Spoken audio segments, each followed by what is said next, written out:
माता की जय। हसनपुरा गांव के सभी जनों की जय। आज इस चुनावी मेला में ग्राम हसनपुरा में चलो कैसे चलो जो बना हम पे हसनपुरा गांव में हम सबके बीच उपस्थित पिछड़ा वर्ग कांग्रेस के जिलाध्यक्ष आदरणीय चाचा लायक सिंह गुर्जर जी,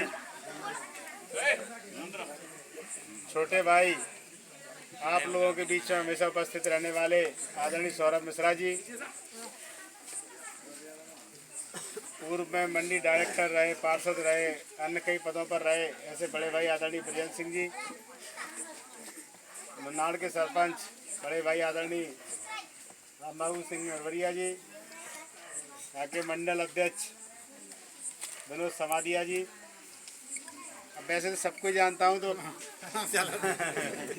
एवं यहाँ पर उपस्थित सभी बड़े बुजुर्ग जनों के मैं चरणों में प्रणाम करता हूँ, चरण स्पर्श करता हूँ और सभी युवा साथियों को मेरा नमस्कार, राम राम। जय हो राहुल बच्चा जिंदाबाद, राहुल बच्चा जिंदाबाद। शांति सुनो।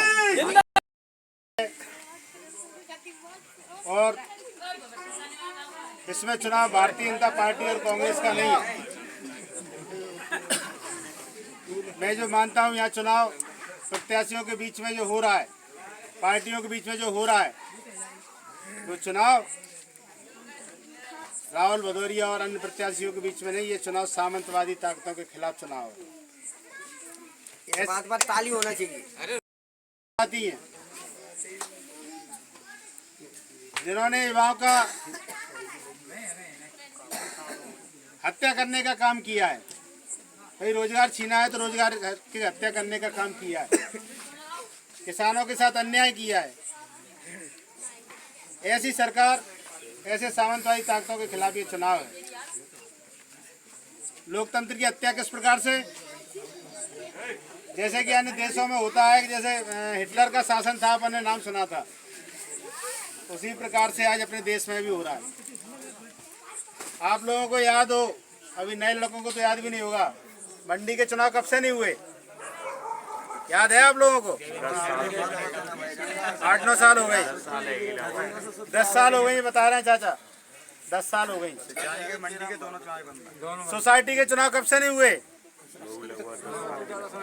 सिंचाई के चुनाव कब से नहीं हुए, और तो और ये ग्राम पंचायतों के और पार्षदी के भी चुनाव नहीं कराना चाहते थे। ये चुनाव जो हुए हैं सरपंची के, ये सुप्रीम कोर्ट के निर्देश पर चुनाव हुए हैं। सुप्रीम कोर्ट ने अगर नहीं कहता तो ये चुनाव नहीं होते, नहीं तो अगर इनको अगर मनसा चुनाव कराने की होती तो ये चुनाव 5 साल में कराते, 7.5 साल में नहीं कराते। हमको नेता कैसा चाहिए, शिक्षित नेता चाहिए। क्या हो आज परिस्थितियां, देश में एक अलायंस बन गया इंडिया, इंडिया के नाम से अलायंस बना है, तो ये लोग उस शब्द को खत्म करना चाहते हैं। हमारे महापुरुषों ने संविधान बनाया था, आदरणीय बाबा साहब ने संविधान बनाया था, उनके नेतृत्व में सभी महापुरुषों ने, हमारे जो नेता थे उन्हें सबने मिलकर संविधान बनाया था, और उसमें लिखा था, उसकी पुस्तक पर भी लिखा है भारत का संविधान, और अंग्रेजी में उस पर लिखा है कॉन्स्टिट्यूशन ऑफ इंडिया। आप उस शब्द को खत्म करना चाहते हैं। आज ऐसी ताकतों के खिलाफ हमारी लड़ाई है। हम बात करें, यहाँ पिछड़ा वर्ग के समाज के लोग, बहुत लोग बैठे हैं, नरवरिया समाज से बैठे हैं, गुर्जर समाज से बैठे हैं। कांग्रेस पार्टी हमेशा आपकी हितैषी पार्टी रही है। ये ताकतें लोकतंत्र को खत्म कर रही हैं, ये ताकतें आरक्षण को भी खत्म करना चाहती हैं।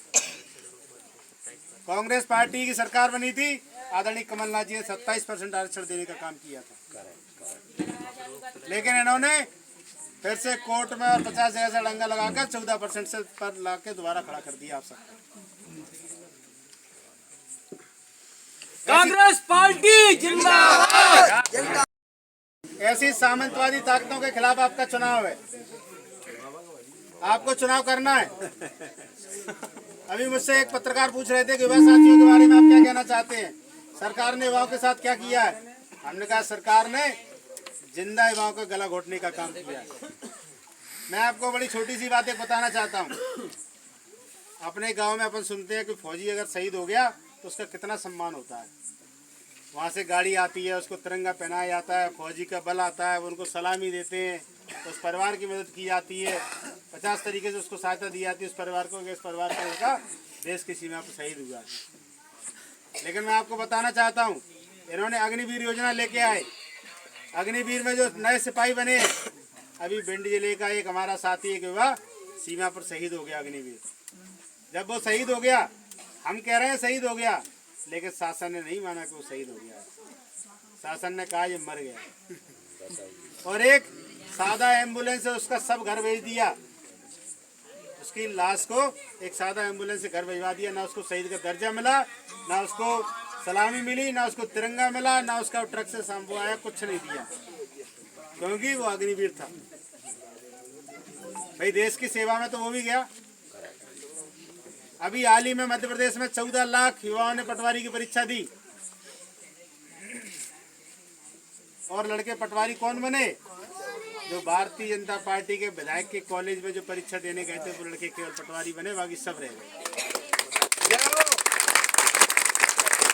ये बातें मैं इसलिए, क्योंकि ये तो आएंगे बड़ी बड़ी बातें करके चले जाएंगे। इनका काम क्या है? ये विकास की बात नहीं करना चाहते। हम आपको बता देना चाहते हैं, हमारे सामने जो चुनाव लड़ रहे हैं, मैं नाम नहीं लेना चाहता, आपके सामने 2 बार विधायक रहे, 10 साल विधायक रहे आपके बीच में। उनका कार्यकाल आपने देखा है। मैं भी करीब 100 गांव घूम चुका हूँ, मुझे आज तक उनके नाम की एक प्लेट लगी नहीं मिली कभी, क्योंकि विकास की सोच ही नहीं है। उनकी तो सोच है वर्णवाद फैलाओ, जातिवाद में लड़ाई आपस में लड़वा दो, 2 अप्रैल का दंगा करा दो, हिंदू मुस्लिम का दंगा करा दो, हिंदुत्व का मुद्दा ले आओ। इन सब मुद्दों पर चुनाव जीतना चाहते हैं। इन सब मुद्दों पर भटकाकर चुनाव जीतने का काम करना चाहते हैं। भारतीय जनता पार्टी का ये एजेंडा है। कांग्रेस पार्टी की 1.25 साल की सरकार रही, आप सबने देखा। अभी मैं 2-4 गांव में गया, मैं आज दिन भर सुकांडी को सुना। कई लोगों ने मुझसे कहा, बोले डीपी फूक गई, तो हमने कहा बिल की क्या स्थिति? बोले बिल तो माफ हो गए। आप लोगों को भी शायद पता होगा बिल माफ हो गए, पता है कि नहीं पता? लेकिन मैं आपको बता देना चाहता हूँ, जो झूठे हैं, बिल माफ नहीं हुआ है। बिलों को स्थगित किया गया है 31 दिसंबर तक। जनवरी में जो आपका बिल आएगा, तो आपका जो जनवरी में जो बिल आएगा, वो पुराने जो बिल होंगे वो सब नए बिल में जुड़ के आएंगे। आपका पुराना बिल वो पूरा आएगा। केवल स्थगित किया गया है, माफ नहीं किए गए। केवल आप लोगों को भ्रमित करने के लिए, जिससे किसान खुश हो जाए, जनता खुश हो जाए, हमारा तो बिल माफ हो गया, 0 होके आ रहा है। कहीं ना कहीं भ्रमित करने का काम ये ताकतें करती हैं। तो आज लड़ाई सामंतवादी ताकतों से। कांग्रेस सरकार ने, कांग्रेस पार्टी ने, आदरणीय नेता हमारे नेता कमलनाथ जी ने वचन पत्र दिया है। बोले घोषणा पत्र तो भारतीय जनता पार्टी जारी करती है, और जो घोषणा करती है वो पूरी नहीं करती कभी। हम वचन देते हैं। अपने यहाँ कहा भी गया है, प्राण जाए पर वचन न जाए। तो कांग्रेस पार्टी ने तय किया है, कांग्रेस पार्टी की सरकार बनेगी, आपके पुराने बिल माफ होंगे। आपको 100 यूनिट तक बिजली फ्री मिलेगी, 200 यूनिट तक बिजली आपको आधा बिल देना पड़ेगा, 5 हॉर्स पावर की मोटर फ्री मिलेगी, और लाडली बहनों को 1500 रुपये महीने मिलने का काम होगा। हमारे कर्मचारी हैं जो अभी तो तनख्वाह मिल रही है, बड़ी पूछ फरक हो रही है। जब रिटायरमेंट हो जाएगा, इनको पेंशन नहीं मिलेगी तो कोई नहीं पूछेगा। मैं देखता हूँ अक्सर गांव में जो पुराने लोग रिटायर हो गए, जैसे ही 1 तारीख आती है, सोई बाबा की पद्दा सुन लगते हैं। नाती आके पूछेगा, बाबा धोती कुर्ते लाए रख देगा, बैंक चलने बढ़िया उनकी खुशामद होगी, क्या बाबा को पेंशन मिल रही है। इनने पेंशन बंद करने का काम किया, लेकिन कमलनाथ जी ने तय किया है कि कर्मचारियों को पुरानी पेंशन वापस सिलेंडर 500 रुपए का, हर व्यक्ति को 500 रुपए का सिलेंडर मिलेगा, उसमें कोई शर्त नहीं होगी। छात्रों के लिए 500 रुपए से लेकर 1500 रुपए महीने तक की योजना को लेके आए हैं। ऐसी बहुत सारी योजनाएं हैं कमलनाथ जी ने बड़ा वचन पत्र बनाया है, जिसमें सबको सुविधाएं मिलने वाली है। तो अब मैं आपसे बस इतना कहना चाहता हूं कि आप सबके सामने पार्टी के बारे में भी मैंने बता दिया, सामंतवादी पार्टी है। अभी आपका आरक्षण 27 से 14 हुआ है।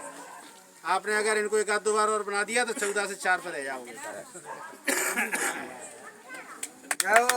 अपना आरक्षण बचाना है, अपना आरक्षण बचाना है, अपने हितों को बचाना है।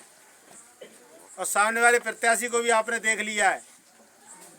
अगर इनसे मुक्ति पाना है तो इस बार 17 तारीख को हाथ के पंजे का बटन दबाना है।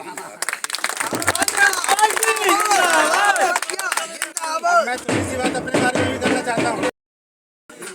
मैं भी 6-7 साल जिला पंचायत सदस्य रहा। 6-7 साल जिला पंचायत सदस्य रहा। मैंने भी 7-8 करोड़ के काम कराए अपने वार्ड में।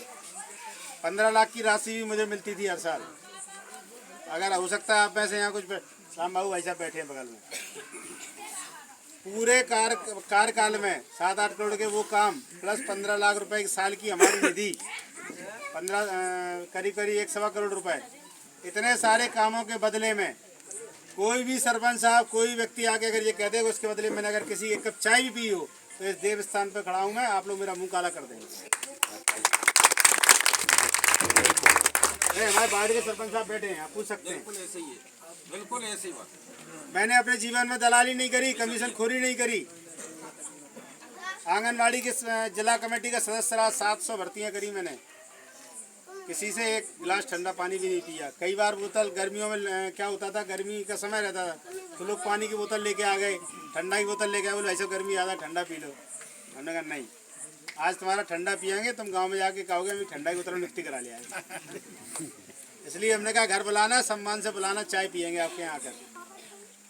कहने का मतलब ये है, मैंने अपने जीवन में दलाली नहीं करी, कमीशन खोरी नहीं करी, भ्रष्टाचार नहीं किया, न कभी किसी के साथ अन्याय अत्याचार होने दिया। अन्याय अत्याचार के खिलाफ मैं लगातार लड़ता रहा हूँ। आप सब में चूँकि पड़ोस के हसनपुरा कोई दूर नहीं है, हमारे आसपास के गांव, मेरा क्रियाकलाप सारे आप लोगों ने देखे हैं, मेरी कार्य करने की शैली आपने देखी है। तो बस मैं अंत में आप सबसे ये कहना चाहता हूँ कि अब केवल 10 दिन का समय बचा है। आज 4 तारीख हो गई, 17 को चुनाव है। बीच में 2 दिन दीपावली में चले जाएंगे और 2 दिन पहले प्रचार बंद हो जाएगा, तो दिन बचे केवल 8 दिन। आप सब राहुल भदौरिया बन के लग जाओ। राहुल भैया जिंदाबाद, कांग्रेस पार्टी। आप सबको राहुल भदौरिया बनना पड़ेगा। आप लोग, आपके जहाँ रिश्तेदार हैं, दोस्त हैं, यार हैं, परिवार हैं, जहाँ आपके बाजार में जहाँ आपके लोग हैं, अपने आप खुद को राहुल भदौरिया समझ के उनके सामने जाओ, उनसे बात करो और पार्टी की बात करो और जिताने की बात करो। मैं आपसे एक बात और कहना चाहता हूँ। एक चीज़ जो मैं महसूस करता हूँ कि आप लोग गांव में तो जाओगे, कई लोग कहेंगे कि हमारा हेडपम्प खराब है, हमारे यहाँ बीपी नहीं है, हमारे यहाँ रोड नहीं है। तो आप लोग ये विश्वास रखना है, इस देव स्थान पर खड़ा हूँ कि आप लोग एक विधायक के स्तर के, इतनी बड़ी बात मत करिए ना कि हम एक्सप्रेस वे बनवा देंगे। एक विधायक स्तर के जो भी वादे हैं आप वहाँ पूरी बात करके आना, वादे करके आना और नोट करके लाना। 3 तारीख को जब परिणाम आएगा मैं विधायक बनूंगा, उसके बाद आप लोग आना, मेरे पास बताना, मैं ये वादे करके आया तो सबको पूरा करने का काम आपका बेटा भाई बनकर राहुल भदौरिया करेगा। राहुल भदौरिया,